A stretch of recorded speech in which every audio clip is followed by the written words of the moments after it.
పెళ్ళైనా పండగైనా వేడుక ఏదైనా పట్టుచీరల ప్రత్యేక వేదిక వారాహి సిల్క్స్. సాంప్రదాయానికి సౌందర్యానికి వారధి. నమస్కారం, నేను గీతాంజలి. ప్రస్తుతం నేను రామేశ్వరంలో ఉన్నానండి.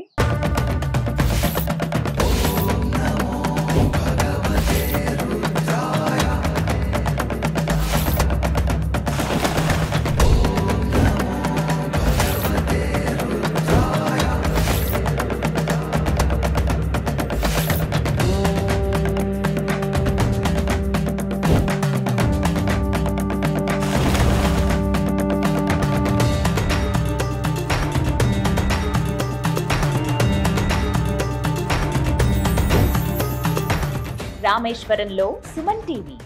You cannot change your future. You can change your habits. And surely if your habits change, that will change your future అంటారు ఏపీజే అబ్దుల్ కలాం గారు. ప్రస్తుతం నేను వారి ఇంటి దగ్గరే ఉన్నానండి. Doctor APJ Abdul Kalam, 11th president of India.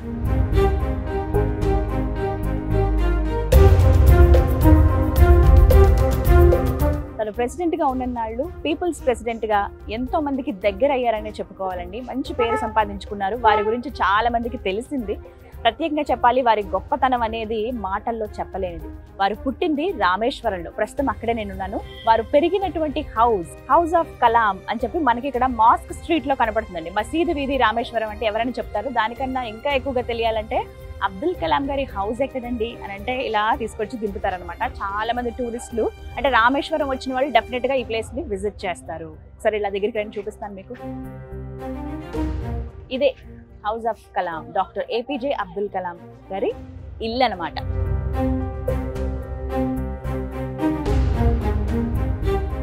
ఈయన అబ్దుల్ కలాం గారు, అలాగే వారి సోదరులు అనమాట. ఆయన 104 సంవత్సరాలు బతికారండి ఇదే హౌస్ లో. అంటే అబ్దుల్ కలాం గారు అంటే తర్వాత వారు వేరే దగ్గరికి షిఫ్ట్ అయిపోయారు, కానీ ఈ ఇంటి దగ్గర పుట్టింది ఇక్కడే అయినా, పెరిగింది కొంతకాలం ఇక్కడే అయినా, తర్వాత వారి సోదరులు మాత్రమే ఇక్కడ 104 సంవత్సరాలు బతికారు. వారి పేరు, వారి ఫోటో ఇది. హౌస్ ఆఫ్ కలాం అని ఉంది కదా, ఇక్కడ చూడొచ్చు.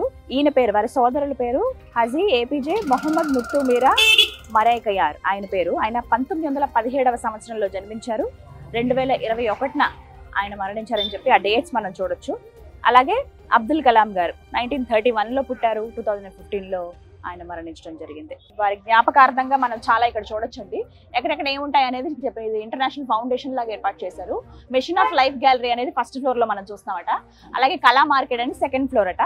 సో ఇదంతా రోడ్ అండి. ఇప్పుడు టూరిస్టులు వచ్చిన వాళ్ళు ఇలా ఆటోస్ లో, కార్లలో వస్తారు. చాలా కొంచెం ఇరుకు రోడ్లు, ఇబ్బంది అవుతుంది. మీరు ఇక్కడ ఎక్కువ స్టే చేయడానికి, పార్కింగ్ కి కొంచెం కష్టం. దిగి వెంటనే మనం వెళ్ళి చూసి వచ్చేస్తే మళ్ళీ ఎక్కి వెళ్ళిపోవచ్చు అనమాట. జస్ట్ ఒక 10 to 15 minutes టైం పడుతుంది. ఇక్కడ లోపలికి వెళ్ళి చూద్దామా మరి, రండి.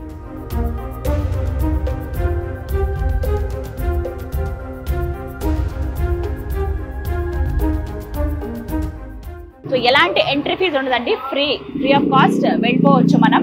అయితే కెమెరా, ఫోన్స్ అయితే ఎలవ్ లేదు. ఒకసారి వాళ్ళ సిబ్లింగ్స్ ఎవరైతే ఉన్నారో వాళ్ళ ఫ్యామిలీ మెంబర్స్ నేను మాట్లాడాను. అడిగితే ఇలా చూపిద్దాం అనుకుంటున్నామండి. తెలియాలి కదా, దూర ప్రాంతాల్లో ఉన్న వాళ్ళకి ఇక్కడ రావడం కష్టం కదా, వాళ్ళకి చూపిస్తామంటే ఓకే అన్నారు. సో మనకి పర్మిషన్ వచ్చింది. సో మేము స్పెషల్ పర్మిషన్ తీసుకున్నాము. రిక్వెస్ట్ చేస్తే ఇలా పలానా ప్లేస్ నుంచి వచ్చామండి, హైదరాబాద్ నుంచి అంటే. సో వాళ్ళు అడిగారు ఏంటి డీటెయిల్స్ అని, అడిగితే చెప్పాము ఇలా. సో ఓకే అన్నారు. నేనైతే పర్మిషన్ తీసుకుని వెళ్తున్నానండి. కెమెరా అలౌ చేశారు. సో ఎలా ఉంది ఏంటి అనేది చూద్దాం పదండి.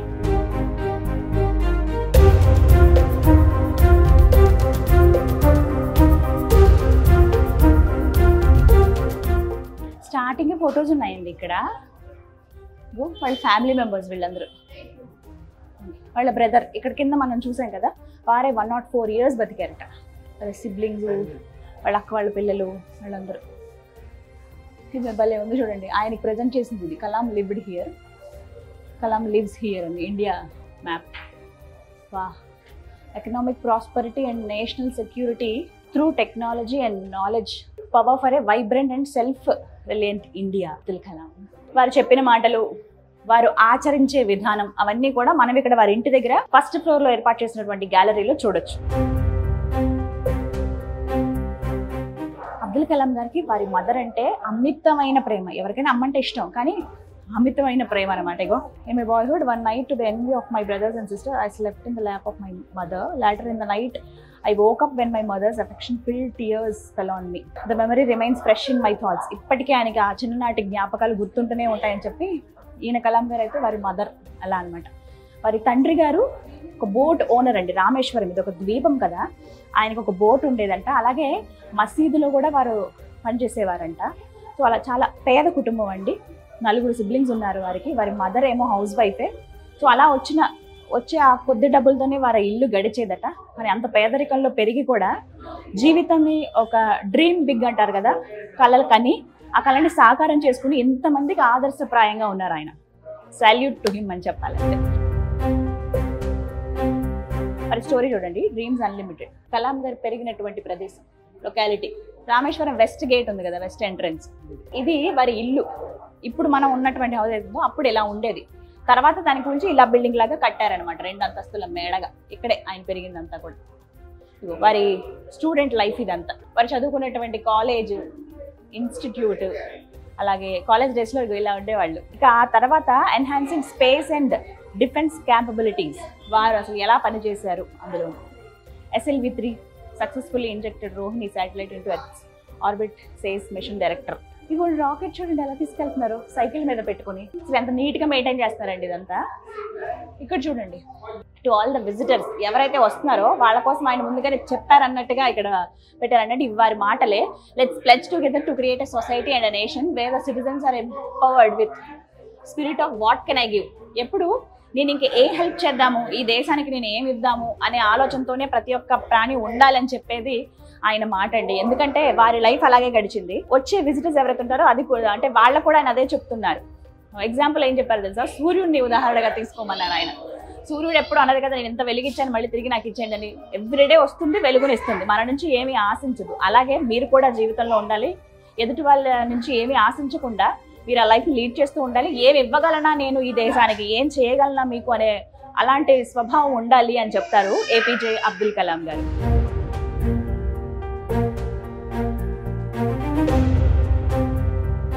ఇస్రో డేస్, ఇస్రోలో ఆయన పనిచేసినప్పటి రోజులు ఎలా ఉండేవాళ్ళు. ఆయన ప్రాజెక్ట్ డైరెక్టర్గా పనిచేశారు కదా. Abdul Kalam mission director SLV-3 mission control centre దగ్గర ఆయన. ఇలా షార్ మనందరికీ తెలుసు కదా, Satish Dhawan space centre, space technology leader ఆయన. 1960s, 70s ఇలా ఉండే, 80s, 90s, 2015లో GSLV రాకెట్. ఈ ప్రయోగం చూడండి, లాంచింగ్ వెహికల్స్ ఉంటాయి కదా, వెహికల్స్ చూడండి, ఎవల్యూషన్ ఆఫ్ లాంచింగ్ వెహికల్స్. అవి ఎలా డెవలప్ అయ్యి ఫస్ట్ లాంచ్ చేసే వెహికల్స్ ఆ రూపురేఖలు ఎలా ఉన్నాయో చూడండి. 60లో ఇలాగా, 70లో ఇలాగా, 80లోనేమో SLV ఈ శాటిలైట్ రూపంలో, 90sలో, 2000లో, 2015కి GSLV MK3 ఇలా ఉన్నాయన్నమాట రాకెట్స్. ఆ మెషిన్స్ ఎలా ఎవల్యూషన్ ఎలా మారుతూ వచ్చాయి టెక్నాలజీకి తగ్గట్టుగానే చూపించారు. కలాం గారి గురించి చెప్తారు, ఎక్కువగా ఆయన పిల్లలతో అంటే నెక్స్ట్ జనరేషన్ కిడ్స్ తోటి వీళ్ళతోటి స్పెండ్ చేయడానికి ఎక్కువ ఇష్టపడేవాళ్ళండి. ఎందుకంటే మనం చాలా వరకు చూసేవాళ్ళం కదా, మీటింగ్స్ కానీ ఏమైనా గ్రూప్ ఆఫ్ పీపుల్ ఏమైనా డిస్కషన్స్ జరుగుతున్నాయంటే ఫస్ట్ ఆయన అక్కడ ఉండేవాళ్ళు. వారి కోసం అని ఎంతమంది స్టూడెంట్స్ ఒక అవకాశంగా భావించేవాళ్ళు. ప్రెసిడెంట్ గారితో మాట్లాడే ఛాన్స్ అని చెప్పి చాలా మంది, నేను చదువుకున్నప్పుడు కూడా కొంతమంది వేరే స్కూల్ పిల్లలు వెళ్తే నాకు భలే ముచ్చటేసేది, అబ్బా ప్రెసిడెంట్తో మాట్లాడతారా అబ్దుల్ కలాం గారితో అని అనిపించేది నాకైతే. 2002 నుంచి 2007 వరకు వారు ప్రెసిడెంట్గా ఉన్నారు, మనందరికీ తెలిసిందే కదా. వారు చెప్పే మాటలు ఇవన్నీ కూడా, లెర్నింగ్ అనేది క్రియేటివిటీ పెంచుతుంది, క్రియేటివిటీ థింకింగ్ ఇస్తుంది, థింకింగ్ బాగా చేస్తే కనుక అది మనకి నాలెడ్జ్ వస్తుంది, నాలెడ్జ్ అనేది మిమ్మల్ని గ్రేట్ పీపుల్గా నిలబెడుతుంది అనేది ఆయన మాట అనమాట.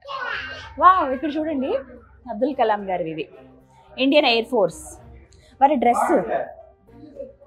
ఇది ఇంకొకటి మనకి మెమోరియల్ కూడా ఉంది, మనం పంబన్ బ్రిడ్జ్ దాటుకుని అలా రామేశ్వరం ఎంటర్ అవుతుంటుంది, అక్కడ చూడొచ్చండి. అక్కడ కూడా ఫ్రీ ఆఫ్ కాస్టే వెళ్ళి చూడొచ్చు. బట్ అక్కడ అస్సలు ఇక్కడన్నా కెమెరా ఎలా చేశారు కానీ మరి హౌస్ దగ్గర అక్కడ అస్సలు చేయరు. Strict and tight security, central force security ఉంటుంది. ఇక్కడ చూడండి రాకెట్ వచ్చినప్పటిది, world's best supersonic cruise missile అంట ఇది. ఇవి బుక్స్, ఒకవేళ మీకు ఏమైనా పుస్తకాలు కావాలనుకోండి ఇక్కడికి వచ్చి కొనుక్కోవచ్చు. వారంటే ఇష్టం ఉండి, వారంటే అమితమైన భక్తి ఉంటుంది, కొంతమందికి ప్రేమ ఉంటుంది, ఒక ఇన్స్పిరేషన్గా ఫీల్ అవుతారు కదా, వారు చెప్పే మాటలు. అలాంటి వాళ్ళ కోసం ఇక్కడ బుక్స్ సేల్ చేస్తారండి, కొనుక్కోవచ్చు మనం కావాలంటే. ఇప్పటి వరకు 1,00,000 కాపీలు సేల్ అయ్యాయట. ఇండామిటబుల్ స్పిరిట్ వారివి, ఇవన్నీ వారి పుస్తకాలే. భగవద్గీత ఉంది. ఒక విషయం తెలుసా, ఎవ్రీడే ఖురాన్ చదివేవారట. అండ్ అప్పుడప్పుడు భగవద్గీత కూడా చదివేవారట ఆయన. అందులో ఉన్నటువంటి కొన్ని అధ్యాయాలు వాటి గురించి కూడా ప్రస్తావించేవాళ్ళు. అంటే ఎప్పుడైనా సందర్భం ఉన్నప్పుడు ఎవరితోనైనా మాట్లాడేటప్పుడు అసలు నాకైతే గ్రేట్ పీపుల్ నిజంగా వాళ్ళ హ్యాబిట్స్ ఇలా ఉంటాయా అని అనిపిస్తుంది. ఇవన్నీ కూడా మనం కొనుక్కోవచ్చండి కావాలనుకుంటే. జస్ట్ కీ హోల్డర్స్ ఇష్టమైన వాళ్ళు ఉంటారు కదా, మనం కొన్ని ఆఫీసెస్లో అలాగా స్కూల్స్లో పిల్లలకి వారి గురించి చెప్పాలన్నప్పుడు అట్లా చెప్పొచ్చు. చంద్రయాన్ 3 విక్రమ్ ల్యాండర్ టీవీలో మాత్రమే చూసాము, జస్ట్ ఇలా శాంపుల్ లాగా చూడటం అనేది ఫస్ట్ టైం. చూడండి రోవర్స్, పిఎస్ఎల్వి ఇండియా ఇలా ఉండేది క్రూజ్ మిసైల్. డిఆర్డిఓలో ఆయన పనిచేసినప్పుడు ఇలా ఎవరెవరితో మాట్లాడేవాళ్ళు, ప్రోగ్రామ్ డెవలప్మెంట్ చేసేటప్పుడు ఎలాంటి సందర్భాల్లో మాట్లాడేవాళ్ళు ఏంటి అని. వాజ్పేయి గారు, రాజీవ్ గాంధీ గారు ఉన్నారు, ఇందిరాగాంధీ గారు, అలాగే పివి నరసింహారావు గారు. గ్రేట్ పీపుల్తో ఆయన కలిసిన సందర్భాలు ఇవన్నీ కూడా. చూడండి కొంచెం డిఫరెంట్ గా ఉంది. అంటే రాకెట్స్ గురించే కదా మనం మాట్లాడతాం అబ్దుల్ కలాం గారి గురించి చెప్పేటప్పుడు, ఎందుకంటే ఆయన ప్రోగ్రామింగ్ డైరెక్టర్ గా పనిచేశారు కదా అక్కడ. అసలు ఫస్ట్ రాకెట్స్ ఎవరు ఉపయోగించారు, ఈ రాకెట్ అనేది ఏంటి, ఎవరు ప్రయోగించారు అనే దాని గురించి వస్తే, వరల్డ్స్ ఫస్ట్ వార్ రాకెట్ అండి టిప్పు సుల్తాన్ టైగర్ ఆఫ్ మైసూరు ఆయన ప్రయోగించారట. రెప్లికా ఇక్కడ పెట్టారు అని చెప్తున్నారు. 1792 1792వ సంవత్సరం అది. డ్యూరింగ్ ఆ టైంలో శ్రీరంగపట్నం వారు జరిగినప్పుడంట ఇప్పుడున్నటువంటి ఇది ఉందే ఈ రాకెట్స్ ని బ్రిటిష్ ఆర్మీ పైన ఆయన ప్రయోగించారంట. అది కూడా ఎలా అనుకుంటున్నారు, 1.5 కిలోమీటర్స్ అంత దూరంలో వెళ్ళి పడతాయి. ఇప్పుడు ఇక్కడ నుంచి ప్రయోగిస్తే 1.5 కిలోమీటర్ దూరంలో ఉన్న వాళ్ళని కూడా ఆయన యుద్ధంలో వాళ్ళ పైన ప్రయోగించారట. ఇదిగో ఆ కత్తి చూడండి ఎంత ఉందో, అమ్మో ఇనుపది. అసలు చేత్తో ఇలా పట్టుకోవడానికి కూడా మనం మొయ్యలేము కదా. India was the first country to use rocket in the war before world knew it. అసలు ప్రపంచానికి తెలియక ముందే ఫస్ట్ వాడింది రాకెట్ ని వాడింది మన భారతదేశమే అని చెప్పడానికి. కానీ అది ఎంత వెయిట్ ఉందండి. అండ్ ఇక్కడ చూడండి అజ్మాన్ చాంబర్ కత్తి చూస్తేనే అసలు ఎంత రాజసం ఉట్టిపడుతోంది. కత్తిలోని ఇలా తీసేవాళ్ళు కదా రాజులు, భలే ఉంది. అబ్దుల్ కలాం గారు అందుకున్నటువంటి సత్కారాలండి ఇవి. పద్మభూషణ్ ఆయన 1981లో వారు అందుకున్నారు. పద్మ విభూషణ్ 1990వ సంవత్సరం. 1997లో భారతరత్న, ఇంకా అంతకు మించిన అవార్డు లేదండి. భారతరత్న అంటే ఎంత గొప్ప అవార్డో. ఆయనకి ఆ అవార్డు రావడం అనేది సంతోషపడుతూ నిజంగా ఆయన భారతరత్న అని చెప్పి ఎంతమంది ఉప్పొంగిపోతామో కదా, అంత ఇన్స్పిరేషన్ పర్సనాలిటీని చూసి వారు 1997లో అందుకున్నారట. ఇవన్నీ కూడా ఇంటర్నేషనల్ అవార్డ్స్ అండి. మనం అటువైపుగా చూసినవన్నీ కూడా నేషనల్ అవార్డ్స్. ఇది national memorial doctor APJ Abdul Kalam గారిది. మనం పంబన్ బ్రిడ్జ్ దాటుకొని అలా ముందుకు వస్తూ ఉంటే మీకు లెఫ్ట్ సైడ్ లో కనిపిస్తుంది. విత్ హై సెక్యూరిటీ అండి. మనం కనీసం ఫోన్ కానీ ఏమి తీసుకెళ్ళడానికి ఉండదు అక్కడ. సో దాని నమూనా ఎలా ఉంటుంది అనేది ఇక్కడ ఉందన్నమాట. మనకి ఈ విధంగా సెంటర్ లో ఆయన సమాధి ఉంటుంది. చుట్టూ వారు ఎలా ఉండేవాళ్ళు ఏంటంటే ఇక్కడ ఫొటోస్ ఏదైతే ఉందో అక్కడ స్టాట్యూస్ రూపంలో మనం అక్కడ చూడొచ్చు అనమాట. ఆయనకు వచ్చినటువంటి రికగ్నైజేషన్స్ నేషనల్ వైడ్ గా ఇంటర్నేషనల్ వైడ్ గా అవన్నీ కూడా ఇక్కడ చూడొచ్చు. ఇది ముఖ్యంగా పీపుల్స్ ప్రెసిడెంట్ గా ఆయన ఎంత మంచి పేరు తెచ్చుకున్నారంటే, నేను మెమోరియల్ దగ్గర కూడా గమనించానండి. ఆయనంట ప్రెసిడెంట్ గా ఉన్నప్పుడు రాష్ట్రపతి భవన్ కి హోదాలో ఉన్న వాళ్ళు అలౌ చేసే పీపుల్ కొంతమంది లిమిటెడ్ ఉంటారు. కానీ ఆయన పోస్ట్ మ్యాన్ని, పోస్ట్ ఉమెన్స్ని, మున్సిపాలిటీ వర్కర్లని వాళ్ళందరినీ ఆహ్వానించేవారట ఫ్లాగ్ హోస్టింగ్ జరిగేటప్పుడు. అంటే పేదరికంలో ఉన్నారనో, వాళ్ళు వెలివేసినట్టు వాళ్ళు ఎక్కడో ఉన్నారనో అవన్నీ ఏం అవసరం లేదు. దానికి డౌన్ టు ఎర్త్ ఉండేవాళ్ళు. పీపుల్స్ ప్రెసిడెంట్గా పేరు తెచ్చుకున్నారు. మిసైల్ మ్యాన్, ఒక పేపర్ బాయ్ నుంచి ప్రెసిడెంట్గా ఆయన లైఫ్ అనేది ఎంతో మందికి ఆదర్శం అండి నిజంగా. అదైతే ఇగో ఇలా అందరితో కామన్ పీపుల్తో కూడా మమేకమైన president one and only doctor APJ Abdul Kalam గారు.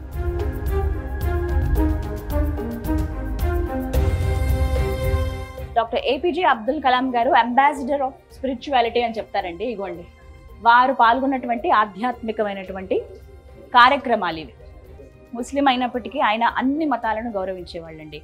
ఖురాన్ రోజు చదివేవాళ్ళు, దాంతోపాటుగా భగవద్గీత చదివేవాళ్ళు, బైబిల్ చదివేవాళ్ళు, ప్రతి ఒక్క మతాన్ని అటు బుద్ధిజం కానీ జైనిజం కానీ ప్రతి ఒక్కరు రెస్పెక్ట్ చేసేవాళ్ళు అనమాట.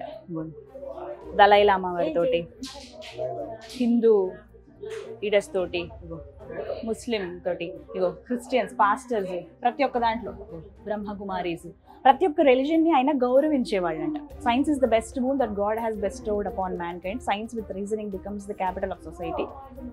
ఇవన్నీ వారు చెప్పే మాటలే. ప్రెసిడెంట్తో మీటింగ్ అనగానే పిల్లలందరూ చిన్న చిన్న స్కూల్ పిల్లల దగ్గర నుంచి కాలేజ్ పిల్లల వరకు చాలా ఉత్సాహంగా వెళ్ళేవాళ్ళు కదండి. ఆ పిల్లల దగ్గరికి వెళ్ళినప్పుడు ఆయన ఎంత ప్రేమగా మాట్లాడేవాళ్ళు. వాళ్ళు ఇచ్చిన గిఫ్ట్స్ని కూడా అదే ఇదిగా తీసుకునేవారు. గిఫ్ట్స్ అంటే ఏవో పెద్ద పెద్దవి కాదండి, వాళ్ళు జస్ట్ గ్రీటింగ్ కార్డు పైన ఆయన పిక్చర్ వేసు, ఆయన బొమ్మ వేసు, ఆయన చెప్పిన కొటేషన్స్ రాసు, వాళ్ళకు ఆయన మీద వారికి ఉన్న ప్రేమను వ్యక్తపరచడానికి అలా గ్రీటింగ్ కార్డ్స్ లాగా ఇచ్చేవాళ్ళంట. అవన్నీ ఆయన భద్రపరుచుకున్నారు వారి ఇంట్లో. అది మనకి ఎగ్జిబిట్ చేస్తారు. ఇగో ఇవన్నీ అబ్దుల్ కలాం గారికి స్వయంగా పిల్లలు ఇచ్చిన వాటి ఇవి. చూడండి ఎంత బాగా వేశారు. అవన్నీ ఇలా దాచుకున్నారు. సో ఆయన దగ్గర ఉన్నవన్నీ ఆయన నిర్యాణం తర్వాత ఇలా ఎగ్జిబిట్ చేశారనమాట. చిల్డ్రన్స్ కలాం, ఇది కొంచెం చూడండి, చెప్పా కదా చిల్డ్రన్స్ కలాం అని. పిల్లలతో ఆయన ఎంత హ్యాపీగా, పిల్లలతో పిల్లల్లా కలిసిపోయేవారు. Teachers are the backbone of any country, the pillar upon which all aspirations are converted into realities. వాళ్ళ కళలు సాకారం అవ్వాలంటే వాళ్ళు డ్రీమ్ బిగ్ అని చెప్తారు. కళలు సాకారం అవ్వాలంటే వాళ్ళు దాన్ని కృషి చేయాలి. అలా కృషి చేయాలంటే టీచర్స్ చాలా ఉపయోగం అనేది ఆయన చెప్పే మాట. చూసారు కదా, ఇదంతా కూడా కలాం గారి గ్యాలరీ అండి. ఇప్పుడు చూసిందంతా కూడా ఫస్ట్ ఫ్లోర్ లో. సో పైన ఇంకా మిగతా ఇంకో కూడా ఉన్నాయని చెప్పారు. సో పైకి వెళ్ళి చూద్దాం అసలు ఏముంది అనేది. మీరు మాత్రం రామేశ్వరం వచ్చినప్పుడు మిస్ అవ్వద్దు ప్లేస్, డెఫినెట్ గా చూడండి. పైకి వెళ్దాం రండి.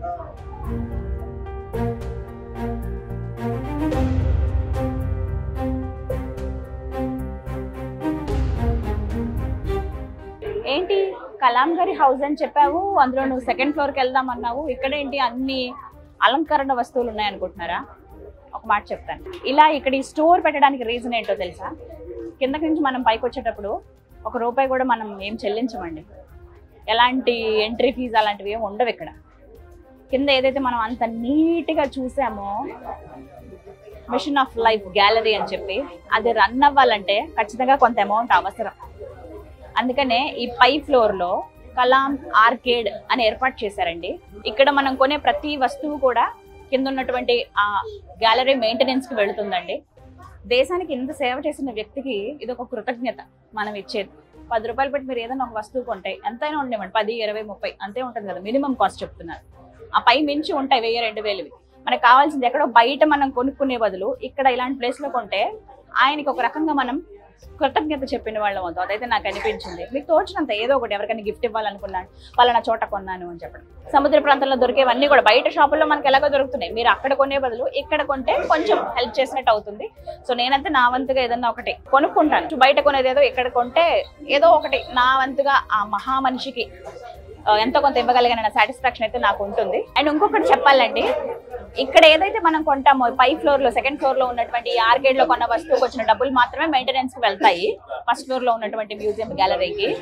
చుట్టుపక్కల కొన్ని షాపులు గమనించాను. ఇక్కడ కలాం గారి సీషెల్ క్రాఫ్ట్స్ అని, కలాం గారి స్టోర్ అని చెప్పి ఇలా రకరకాలుగా పెట్టారు. ఇవన్నీ వీళ్ళకి వర్తించవు.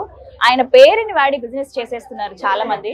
సో అది వారి పేరు పెట్టుకుని అలా చేస్తున్నారు కానీ ఎవరికి వర్తించమన్నమాట. సో మీరు ఏమన్నా వస్తువు కొనాలనుకుంటే ఇక్కడ కొనండి, ఎంతో కొంత కృతజ్ఞతగా వారికి ఇచ్చినట్టు అవుతుంది.